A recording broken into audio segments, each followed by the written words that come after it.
ప్రభుత్వ ఆధీనంలో ఉన్న భూమిలో రాత్రికి రాత్రే నిర్మాణాలు చేపట్టారు కొందరు కబ్జాదారులు. కొత్తగూడెం మున్సిపాలిటీ ఆధీనంలో ఉన్న ప్రభుత్వ భూమిలో ఇష్టారాజ్యంగా నిర్మాణాలు చేపట్టిన మున్సిపల్ రెవెన్యూ అధికారులు అటువైపు కన్నెత్తి చూడకపోవడం పట్ల పలువురు స్థానికులు అనేక అనుమానాలు వ్యక్తం చేస్తున్నారు. రెవెన్యూ శాఖ ఆధ్వర్యంలో ఫెన్సింగ్ చేసిన 2 ఎకరాల ప్రభుత్వ స్థలాన్ని కబ్జా చేసిన వారిని కొందరు రాజకీయ నాయకులు అండగా ఉండి నిర్మాణాలు పూర్తి చేసేస్తారు. ఈ విషయం గురించి చుట్టుపక్కల వాళ్ళు ఎవరైనా అధికారులకు ఫిర్యాదు చేస్తే ఊరుకోబమని, ఇప్పుడు ఉన్నది తమ ప్రభుత్వమే అన్న విషయం గుర్తుంచుకోవాలని ధమ్కీ ఇస్తున్నట్లు ప్రచారం జరుగుతోంది.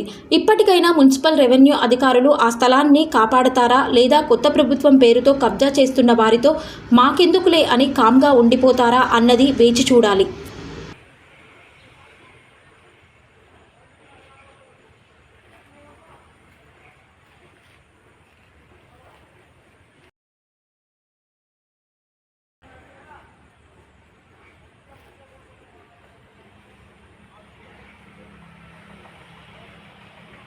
పైకి తీసుకుంది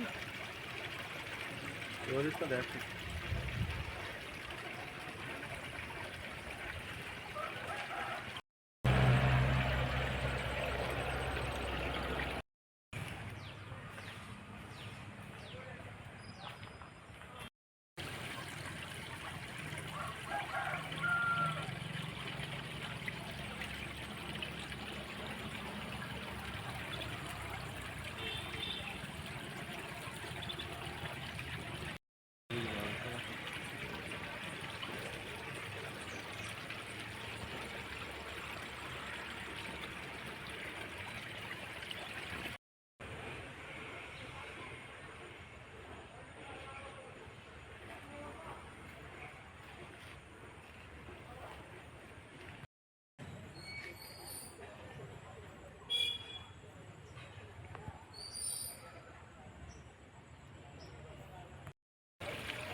మా ఛానల్ని లైక్ చేయండి, షేర్ చేయండి, సబ్స్క్రైబ్ చేయండి.